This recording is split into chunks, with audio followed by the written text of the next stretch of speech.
सभी वस्त्र देह से त्याग करके यमुना के किनारे रख दिए, यमुना में प्रवेश करने लगे।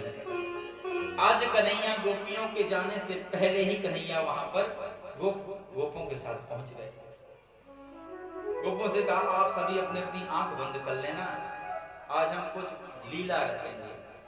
गोपों ने कहा भगवान हम तो माफ नहीं, हम तो आंखें बंद नहीं करेंगे, आपको यदि करनी है तो आप करवा दीजिए। भगवान ने गोपों के नेत्रों पर माया डाल दी और गोपों को सब कुछ विस्मित करा दिया। गोप ऐसा महसूस कर रहे हैं जैसे हम कहीं यमुना के किनारे क्रीड़ा कर रहे हो भगवान के साथ। भगवान ने अपनी माया से कहा कि हे देवी माया, आज हम एक ऐसा कृत्य करने के लिए जा रहे हैं जिससे हो सकता है लोग हमें बुरा भला भी कहें, लेकिन हम तुम्हें आदेश देते हैं कि जो हमारे गोपगण हैं यह उन गोपियों का गुप्त अंग या उनके अंग प्रदर्शन को ना देख सके, ऐसी आप माया रच देना। स्त्रियों की जो मर्यादा है वह मर्यादा बनाए रखना, बस यही आदेश है। योग माया से ऐसा कहकर के भगवान ने लीला को संवरण किया, लीला में प्रवेश किया। गोपियां यमुना में प्रवेश कर गईं, भगवान ने सब गोपियों के वस्त्र उठा करके कदम पर ले गए। गोपियों ने काफी समय तक स्नान करने के बाद जब ये गोपी ने, ललिता नाम की गोपी ने देखा कि भैया हमारे वस्त्र तो दिखाई नहीं दे रहे हैं, सभी इधर उधर देखने लगी, बात क्या है, बात क्या है, बात क्या है। वस्त्र का एक छोटा सा टुकड़ा, छोटा सा कपड़ा, छोटा सा लटका हुआ दिखाई दे गया। गोपियों ने विचार किया कि हमारा मन को चुराने वाला, मक्खन को चुराने वाला, ब्रज में चोरी करने वाला और हमारे दिल को चुराने वाला चोर यहीं पर आ गया। एक गोपी बोली, कन्हैया तुझे राधा की सौगंध है, जहां भी हो आजा, वस्त्र दे दे हमारे। राधा कह रही तुम्हें शर्म नहीं आती, हमारी सौगंध दे रही है। कन्हैया ने बोला हम वस्त्र दे देंगे, वस्त्र को लाने के लिए आपको ही आना होगा। अब आवाज आ रही है, दिख नहीं रहा है, कहां है? गोपी बोली, ले गए चीर मुरारी कदम पर बनवारी, लेके चीरा कदम पे चढ़ गए डार पतारी। हाथ जोड़ करके कहती हैं गोपियां कि हमरे चीर हमें दो मोहन, हम जल बीच उघारी, तुमरो चीर। कृष्ण जी कह रहे हैं जवई दे ग्वालन, है जाओ जलते न्यारी। ब्रज भाषा में बोल रहे हैं कि नहीं? तुमरो चीर जवई देव ग्वालन, है जाओ जलते न्यारी। अरे जलते बाहर कैसे आवे, ग्वालन हंसेंगे दे दे तारी। कन्हैया कह रहे हैं तुम ग्वालन की चिंता मत करो, जो मुई पार ब्रह्म समझत हो। कन्हैया कह रहे हैं गोपियों से, घट के पट दो उतारी। बोले अगर तुम हमें पार ब्रह्म समझते हो तो अपने अविद्या रूपी घट के पट जो है इसको फेंक दो उतारे, आ जाओ बाहर। कन्हैया कह रहे हैं हम नहीं देंगे। गोपी हाथ जोड़ कर कह रही है, चीर दे दो मोहन, सताओ हमें ना, तुम्हें देख कर हमको शर्म आ रही है। अरे गीले बदन पर ढके कैसे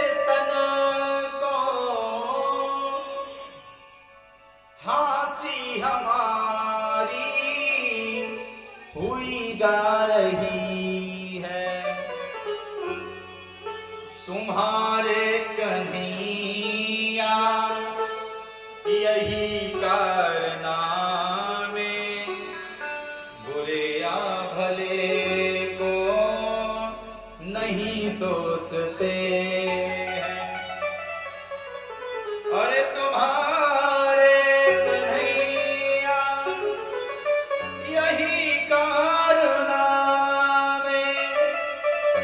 बुरे या भले को नहीं सोचते।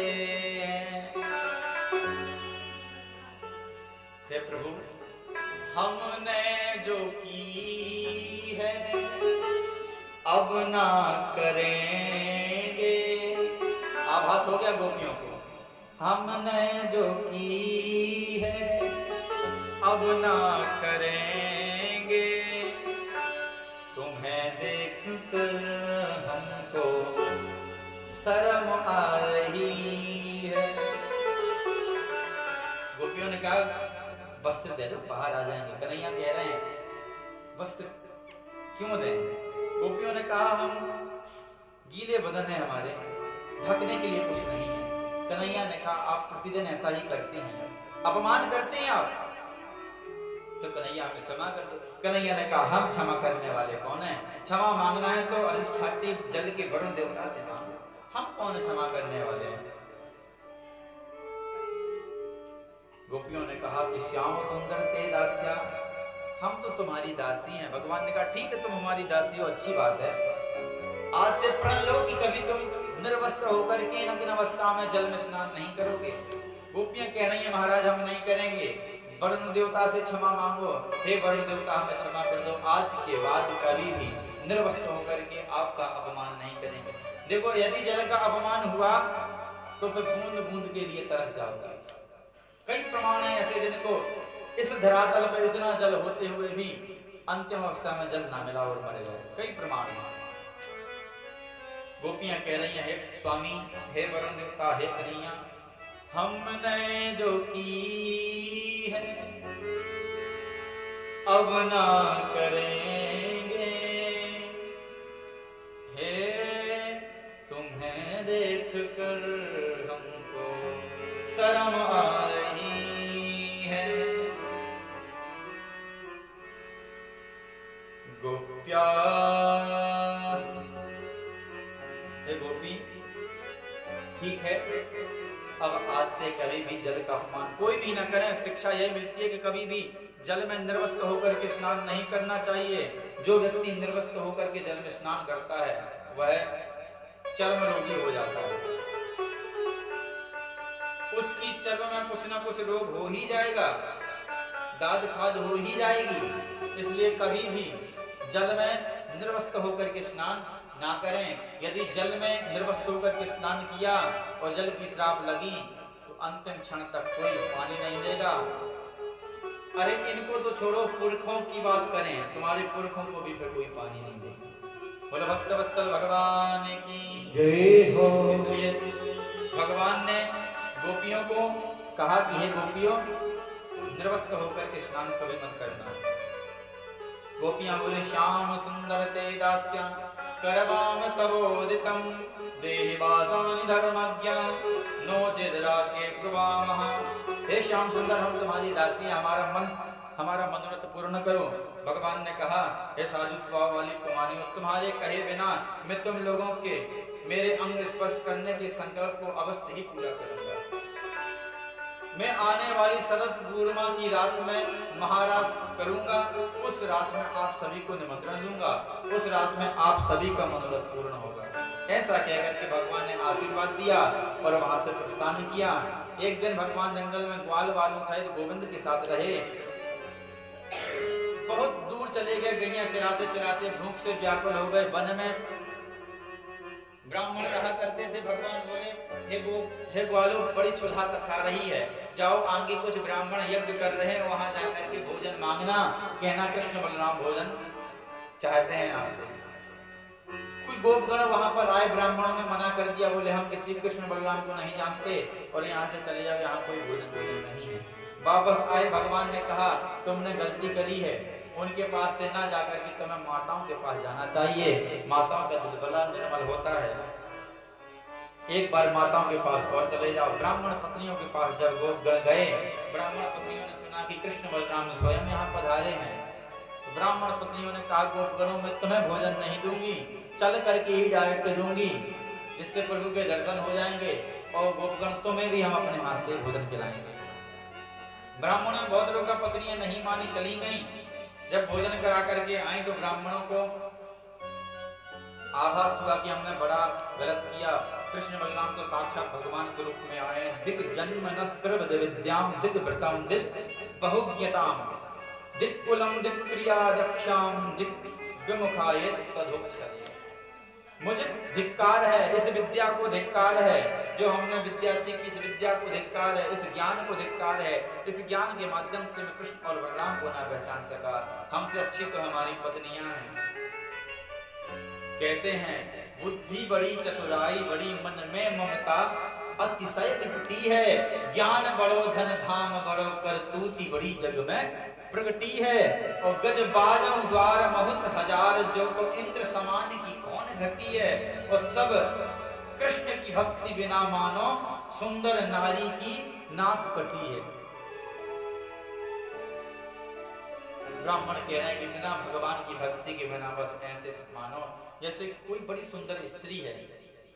सूर्पनखा ने इतना सुंदर रूप धारण किया था, इतना सुंदर रूप धारण किया था। और जब भगवान लक्ष्मण महाराज जी ने नाक काट दी तो कितनी खूबसूरत लग रही थी। उसी प्रकार मनुष्य भक्ति के बिना नकटा है। जब जो मनुष्य योनि में आकर के भगवान की भक्ति नहीं कर रहा है, वास्तव में वह नकटा है। मानो सुंदर नारी की नाक कटी हो। अरे नारी ही नहीं, नर की भी तो नाक कटी हो। तो इसलिए भैया नाक को बचाना है तो भगवान की शरण में जाना होगा। और यदि भगवान से द्रोह करोगे, भगवान से दूर रहोगे तो नाक कटने में कोई छेल नहीं। जीवन जी लिया, विवाह हो गया, विवाह के बाद बच्चे भी हो गए, बच्चे का लालन पालन भी हो रहा है। 24 घंटे में 5 मिनट भगवान का स्मरण जरूर करें। और जो पुरुष 24 घंटों स्मरण करता है उनकी तो ना जाने कौन गति करे। भाई साहब जो बैठे हुए 24 घंटे राम नाम, 24 घंटे राम नाम, सोते भी हैं तो स्वप्न में राम नाम बोलते हैं। इतनी पवित्र पुण्यात्मा है। तो हर एक व्यक्ति को भाई साहब के समान ही होना चाहिए। जो बैठे हुए हैं इनके ही समान होना चाहिए। क्षण प्रति क्षण भगवान का नाम लेवे। हाथ में हमेशा छोटी सी माला, सुमेरु कहते हैं उसे, चलाते ही रहते हैं। कर माला चलाते ही रहते हैं। बात भी कर रहे हैं, इधर माला चल रही है, बात कर रहे हैं, इधर माला चल रही है। श्वास श्वास पर कृष्ण भज बथा श्वास जन होए, और ना जाने इस श्वास की आवन होए न होए। ब्राह्मण पत्नियों का कृष्ण भगवान से नेत्र मिले, नेत्र मिलते ही वह मोहित हो गईं। आकर के भगवान की लीला में मग्न हो गईं। बहुत समझाया कि मत कृष्ण में मत घुसो, घुस जाओ तुम निकल नहीं पाओगे। ब्राह्मण पत्नियां कहने लगी,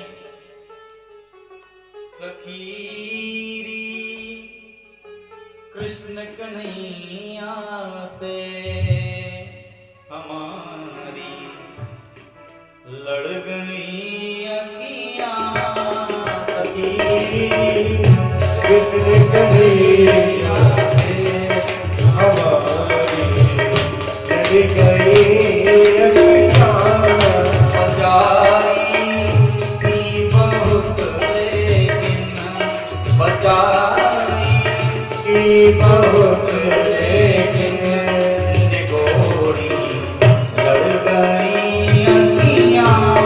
बचाई की बहुत लेकिन गोरी लड़ गई अखियां।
परदेसी आए परदेसी गले से गड़गड़ियाँ किया